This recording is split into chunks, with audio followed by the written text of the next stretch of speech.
ప్రేక్షకులకు నమస్కారం. నా పేరు శిరీష. ఈనాటి వార్తల్లోని ముఖ్యాంశాలు. ఉదయవాణి నెల్లూరు అని టైప్ చేసి సబ్స్క్రైబ్ చేయండి. పక్కనే ఉన్న బెల్ బటన్ ను క్లిక్ చేయండి. బెల్ బటన్ ను క్లిక్ చేయడం వల్ల ఎప్పటికప్పుడు తాజా సమాచారం మీ ముందుంటుంది.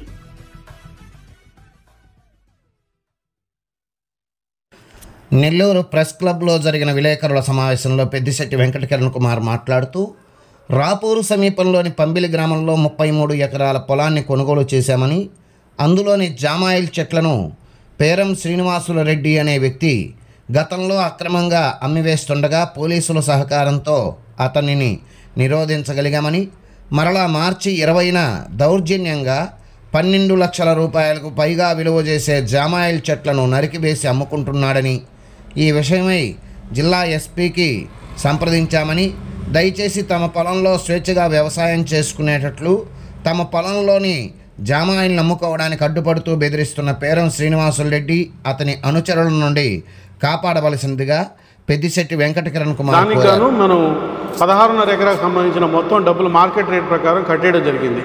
అది పేరం సుజన అనే ఆమె పేరు మీద. ఆమె వచ్చి పేరం శ్రీనివాసులు రెడ్డి రెండో భార్య. మొదటి భార్య కొడుకు పేరు మీద ఉండే డాక్యుమెంట్లు అవన్నీ తర్వాత జీపీలు రావడానికి టైం పడుతుంది కాబట్టి ఈ లోపల దీన్ని రిజిస్టర్ చేసుకోమన్నారు.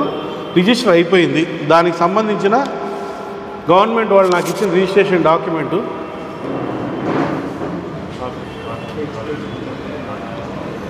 మీకు ఈ కాపీని కూడా ఇస్తాను నేను. అదేవిధంగా మొన్న నేను ఈసీ తీపిస్తే ఇది ఈసీ డాక్యుమెంట్. ఇప్పటికీ నా పేరు మీద 20 ఎకరాల 40 సెంట్లు ఎంత ఉందని అన్నారు. 33 ఎకరాలు లేదన్నారు.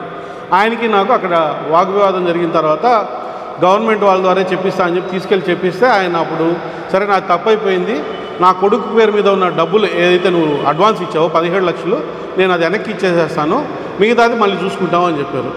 అక్కడికి నాకు ఆయనకి మధ్య ఉండే వాగ్వివాదం సరిపోయింది. 16.5 ఎకరా నా పేరు మీద రిజిస్ట్రేషన్ అయిపోయింది. ఇంకొక బిట్ ఆయన తీసుకొని వెళ్ళిపోయారు. 16.5 ఎకరా సంబంధించింది ఆయన దగ్గరే ఉండిపోయింది. ఆ తర్వాత ఏంటంటే 2021లో మేమేదో మన ఎంఆర్ఓ గారి దగ్గర తర్వాత కలెక్టర్ ఆఫీస్లో తిరుగుతూ దాన్ని ఏదో సరి చేస్తారా లేదా దాంట్లో ఏంది వివాదం తెలుసుకునే ప్రయత్నంలో పొలం దగ్గరికి వెళ్ళినప్పుడు ఈయన ఆల్మోస్ట్ ఒక 12 ఎకరాల జామాయిల చెట్లని ఆల్మోస్ట్ ఒక 21 సెప్టెంబర్లో అనుకుంటాను కొట్టేసేసి అంతా ఎక్కిచ్చేస్తున్నాడు. మేము ఆ లారీ వాళ్ళని పట్టుకొని పోలీసు వాళ్ళకి ఫోన్ చేసి 100 కూడా కాల్ చేసాము. చేసి ఇట్లా నా పొలంలో దొంగతనం జరుగుతుందని చెప్తే లారీలు తీసుకొని వచ్చి స్టేషన్ దగ్గర పెట్టారు. ఇంతలోపల హడావిడిగా శ్రీనివాసరెడ్డి గారు వచ్చి నా కాళ్ళు పట్టుకుంటాను వదిలేయ్యా, ఏదో తప్పైపోయింది, నేను ఇంకెప్పుడు చేయనని చెప్పి ఆ కొట్టేసిన దానికి గాను 3 లక్షలు ఇచ్చేస్తాను నేను నీకు, ఇంక నీకు నీ పొలంలో నేను ఎప్పుడు అడుగు పెట్టను అని చెప్పారు. సరే పెద్ద ఆయన అని చెప్పి నేను కూడా దాన్ని పెద్ద కేసుగా కూడా తీసుకోలేదు, ఇంకెప్పుడు నా పొలంలో అడుగు పెట్టొద్దన్నా అని చెప్పాను. అయిపోయిన తర్వాత మళ్ళీ ఈయన వెనక్కి వచ్చేసేసేసి నా మీద రానా రకాల అంటే ఏదైతే ఆయన మీద కేసు పెడతానో అప్పుడు నుంచి గ్రడ్జ్ పెట్టుకున్నాడు.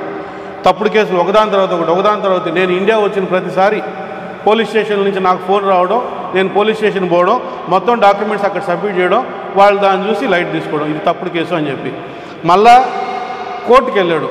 కోర్టుకు వెళ్తే కోర్టులో కూడా కేసు వేస్తే కోర్టు ఏం చేసిందంటే నువ్వు తప్పుడు కేసు వేసావు అని చెప్పి వాగ్వాదాలు అన్నీ జరిగిన తర్వాత సాక్ష్యాలు సబ్మిట్ చేసిన తర్వాత నాకు జరిమానా కట్టమని చెప్పి అంటే ఫైన్ కట్టమని చెప్పి ఆయన మీద కేసుని కొట్టేయడం జరిగింది. ఆయన వేసిన కేసుని అక్కడి నుంచి ఆయన ఏం చేశాడంటే పర్సనల్గా మా మీద రివెంజ్ తీసుకోవడం స్టార్ట్ చేశాడు. పర్సనల్గా ఏదోదో రకరకాల కేసులు వేయడం, వాళ్ళ భార్యల మీద అదని ఇదని చేయడం, ఇవన్నీ చేస్తూ వచ్చాడు. అవి కూడా సాక్ష్యాలు లేకపోవడం వల్ల ఎక్కడెక్కడ ఆగిపోయాయి. మళ్ళీ ఏం చేశాడంటే మొన్న 2024 మార్చిలో నేను లండన్లో ఉన్నప్పుడు ఒక వ్యక్తి నాకు ఫోన్ చేశాడు, అన్న మీరు చెట్లు కొడుతున్నారా, మాకు చెప్పొచ్చు కదా మేము కొనుక్కుంటామని. తీరా చూస్తే ఏంటంటే నేను కొట్టట్లేదు అనగానే ఎవరంటే ఈయనే. అప్పటికి వారం పైనుంచి 12 లోడ్లు ఎక్కించేసాడు. ఇంకా ఎక్కిస్తామనంటే మళ్ళీ పోలీసు గారికి నేను వాట్సాప్లో కూడా మెసేజ్ పెట్టాను, సార్ ఇది పరిస్థితి, నేను ఇట్లా కొనుక్కున్నాను పొలాన్ని, నేను దానికి సంబంధించిన డాక్యుమెంట్స్ అని మీకు సబ్మిట్ చేస్తాను, ఈయన చెట్లు కొట్టేసి ఎత్తుకెళ్ళిపోతే దయచేసి ఆపండి, నేను 2 రోజులు ఇండియా వస్తున్నానని చెప్పి హడావిడిగా ఇండియా వచ్చాను. ఇండియా వచ్చిన తర్వాత కేసు చేయమని చెప్పి సిఏ గారికి ఎస్ఐ గారు అందరి దగ్గరికి వెళ్ళాము. రాపూర్ పోలీస్ స్టేషన్లో ఫిర్యాదు కూడా నమోదు చేసాము. మళ్ళీ 8వ తేదీ అనుకుంటాను ఈ కేసు గురించి వీళ్ళు ఏంటంటే ఎంఆర్ఓ గారిని కలిసి మొత్తం సర్వే చేయించిన తర్వాత ఏది కరెక్ట్ ఎవరిదైతే వాళ్ళని, ఎవరిది తప్పు అయితే వాళ్ళని చూస్తాను అని చెప్పి కూడా చెప్పారు. దాని గురించి నడుస్తూ ఉంది. ఇంత లోపల ఏప్రిల్ 8వ తేదీ ఆ లోకల్లో ఉండే మన పంగిలి సర్పంచ్ భర్త వాళ్ళ సహాయంతో పక్కన వేరే దగ్గర గుడిసెలేసి పొలంలో లేకుండా దొంగ కరెంట్ అవన్నీ వాడుకుంటా మొత్తం చెట్లన్నీ కొట్టేసేసాడు. నేను మళ్ళీ కనుక్కొని మళ్ళీ పోయి పోలీస్ వాళ్ళకి సబ్మిట్ చేశాను. ఇదే విషయాన్ని ఎస్పీ గారికి కూడా నేను గౌరవ ఎస్పీ గారికి కూడా నేను రిపోర్ట్ ఇచ్చాను. రిపోర్ట్ ఇచ్చిన తర్వాత ఎస్పీ గారు వచ్చి సీఏ గారికి మీ దగ్గర ఉండే అన్ని డాక్యుమెంట్స్ సబ్మిట్ చేయండి, పొలం మీ పేరు మీద రిజిస్టర్ అయ్యింది కాబట్టి మీరు వెళ్ళి సబ్మిట్ చేయండి, వాళ్ళు చూసుకొని దాన్ని బట్టి చర్యలు తీసుకుంటారు అన్నారు. నేను సీఏ గారికి కూడా వెళ్ళి నా దగ్గర ఉండే రిజిస్ట్రేషను, ఈసీఈ, ఆయన వేసిన తప్పుడు కేసులు అన్ని డాక్యుమెంట్స్ మొత్తం ఇచ్చేసి వచ్చాను. సార్ కూడా ఏం చెప్పారంటే మీరు ఎవరిని ఏమీ సంప్రదించబడలేదు, మీకు నేను న్యాయం జరిగేటట్టు చూస్తాను, ఎవరికి తప్పు అయితే వాళ్ళకి శిక్ష పడేటట్టు చూస్తానని కూడా చెప్పారు. ఇప్పుడు ఏంట్రా అంటే నా పొలం నేను ఎప్పుడైతే ఈ 16.5 ఎకరా ఏదైతే ఉందో నేను ఆ సీఏ గారిని కలిసి మళ్ళీ పొలానికి వెళ్ళే తల్లికి జేసీబీతో అంతా నెట్టేస్తున్నారు చెట్లు అవన్నీ. ఇతనేది నా తోటలో చెట్లు కొట్టేసాడు. 4వ తేదీ చెట్లు కొట్టుకునే వాళ్ళకి చెప్పాను. పొద్దున్నే అక్కడికి వెళ్ళంగానే ఈయన ఫోన్ చేసి చెప్పారంట నా తోటలో చెట్లు కొడుతున్నారు అది ఇదని. నేను వెళ్ళాను, చూపించాను, మళ్ళీ యథావిధిగా డాక్యుమెంట్ ఎస్ఐ గారికి కూడా చెప్పాను. సార్ ఇదో ఈ డాక్యుమెంట్లు మీరు వీలైనంత తొందరగా దీన్ని విచారించి ఎవరికి తప్పుంటే వాళ్ళు శిక్ష వేయండి, నో ప్రాబ్లం. నాది కానీ ఇదో నా కోర్టులో కూడా ఈ పొలం నాదన్నట్టు వచ్చిన ఆర్డర్సు, ఆ తర్వాత ఈయన తప్పుడు కేసిన ఆర్డర్సు, ఆ తర్వాత ఇంకా హైకోర్టులో కూడా కొన్ని తప్పుడు కేసులు ఇచ్చాడు. అవి అన్ని డాక్యుమెంట్స్ ఇచ్చేసి వచ్చాను. ఇంత లోపల ప్రెస్ మీట్ పెట్టి ఈయన నేను పొలం నాది అని అంటాడు. పొలం ఆయనదైతే ఇక్కడ క్లియర్గా Peram Srinivasulu Reddy, Peram Sujana ex property holders, current property leaders holders Peddishetti Venkata Kiran Kumar అని ఉంది. ఇది గవర్నమెంట్ వాళ్ళు ఇచ్చిందే కదండి. ఇప్పుడు నా పొలంలో నేను కొట్టుకోకుండా ఆయన కొట్టుకుంటే నేను తప్పుడు కేసు ఎందుకు అవుతుంది?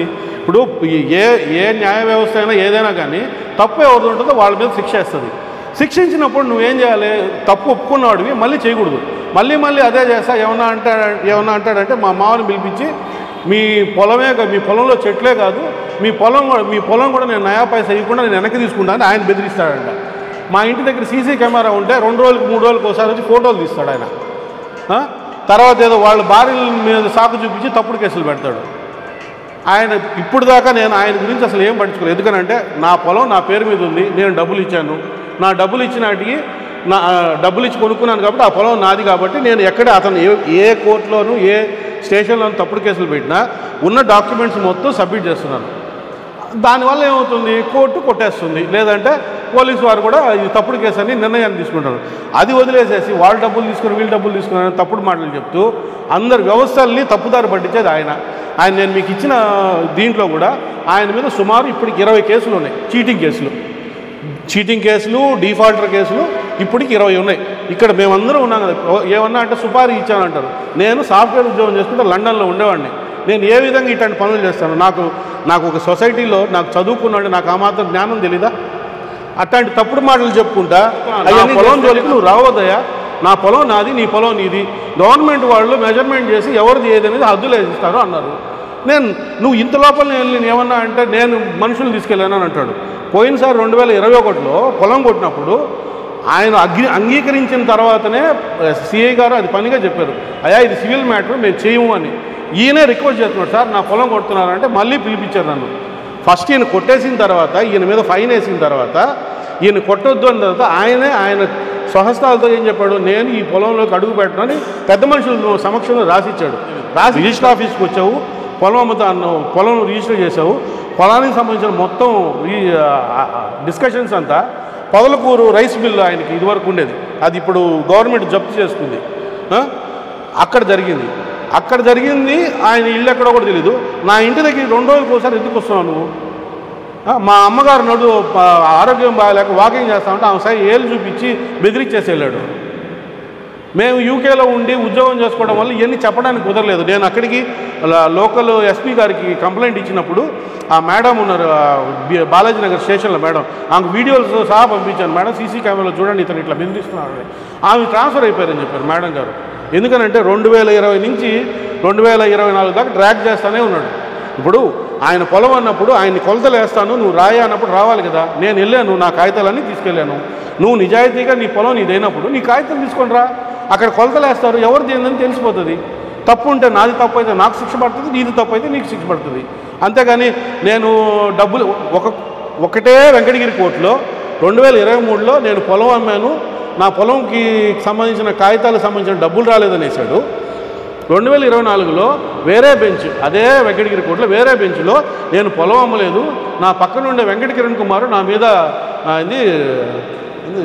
దౌర్జన్యం చేస్తున్నాడు, 24 ఫిబ్రవరిలో నన్ను కొట్టాడు అని చెప్పేశాడు. 24 ఫిబ్రవరి 2024 నేను లండన్లో ఉన్నాను సార్. స్టాంపింగ్ అవ్వకుండా ఏదైనా అవుతుందా? అవుతుంది కదా. నేను ఎందుకు గెలుస్తున్నాను అంటే ఈయన ఏం చేశాడంటే నా కార్ని ఒక మనిషిని పెట్టి 24 గంటలు వాచ్ చేపిస్తాడు. ఎవరైనా ఫ్రెండ్స్ కార్ తీసుకెళ్ళినప్పుడు నేనే తీసుకుని వెళ్ళి అనుకునేది కేసు వేసేది. కోర్టులలో కూడా లేదంటే స్టేషన్లలో కూడా కేసుని ఎందుకు కొట్టేస్తున్నారనంటే నేను ఇండియాలో ఉండను, నాది స్టాంపింగ్ లేనప్పుడు ఈయన ఏం చేస్తాడంటే కేసు పెట్టేస్తాడు తొందరగా వెళ్ళి. అది జరుగుతూ ఉంది. నేను ఇప్పుడు దాకా అదే అనుకున్నాను, శ్రీనివాసరెడ్డి గారు మీకు చెప్తా ఉన్నాను, న్యాయంగా బతకండి. మేమేదో పని చేసుకుంటున్నాం, మా పనులు మమ్మల్ని చేసుకోండి, కష్టపడి చేసుకొని 10 రూపాయలు సంపాదించుకున్నాను, ఏదో వ్యవసాయం చేయాలని కోరుకునేది. మా నాన్న రైతు పెట్టు కాబట్టి ఆయన కోరిక మేరకు నేను కూడా వ్యవసాయం చేయాలని కొనుక్కున్నాను. నీకు ఇష్టం లేదా? నీ పొలాన్ని నేను అమ్మను అని చెప్పాలి. అమ్మేసిన తర్వాత వాళ్ళని బెదిరించి నీ పొలాన్ని నేను పెరుక్కుంటాను అవి ఇవి అని చెప్పి తప్పుడు కేసులు పెట్టి ఏంటి ఈ పనులు? నీకు వ్యవస్థలు ఎందుకు సహాయం చేయమనంటే నువ్వు తప్పుడు పనులు చేస్తున్నావు కాబట్టి. నీ మొత్తం 20 డిఫాల్ట్ చీటింగ్ కేసులు ఉన్నాయి. రాజుపాళెంలో ఆల్రెడీ 4 కోట్ల రూపాయలు నీ పొలం నీ దగ్గర ఉంటే కాగితాలు తీసుకొచ్చి చూపించండి. నీకు కరెక్ట్ అనిపిస్తే, ఇప్పుడు అధికారులు ఉన్నారు, కరెక్ట్ అనిపిస్తే ఎవరిది కరెక్ట్ అనిపిస్తే వాళ్ళకి. నా పొలం నా పేరు మీద ఉందని రుజువైంది. నేను జామాయిల చెట్లు కొట్టుకుంటున్నాను. ఎందుకనంటే అక్కడ ఎవరు పడితే వాళ్ళు దాంట్లో దూరి దాన్ని కొట్టేసేదాన్ని ట్రై చేస్తున్నారు. నా పొలంలో నా చెట్లు నేను కొట్టుకుంటున్నాను. అధికారులు 2 రోజులు టైం ఇవ్వమని చెప్పారు. 2 రోజులు రేపటి నుంచి మళ్ళీ కొట్టుకుంటాను. నేనేమి దొంగతనంగానో లేదంటే ఇంకోలాగా చేయట్లేదు. నా పొలం కాగితాలు చూపించాను, నా పొలం హద్దులు నాకు చూపించారు, దాంట్లోనే కొట్టుకుంటున్నాను. మిగతాది కూడా కొట్టుకోవాలి అని చెప్పాడు. నేను కూడా అవన్నీ ప్రింట్ తీపించాను. నిన్న కూడా అడంగళ్ళు అవన్నీ నా పేరు మీదే ఉన్నాయన్నాడు. ఇక్కడ చాలా క్లియర్గా నేను కూడా ఇప్పుడు తీపించిన 1B అడంగళ్ళే. ఇదిగో పేరం సృజన, సర్వే నెంబరు, ఎంఆర్ఓ గారు డిజిటల్ సైన్ చేయబడలేదు అని రాస్తుంది. కానీ ఇట్లా ప్రింట్ తీపిచ్చి ఈ లైన్లు కనపడకుండా చేసేసి ఈ పొలం నాదే అని చెప్పుకుంటున్నాడు ఆయన. చివరిగా అధికారులకి నాదొక చిన్న మనవి.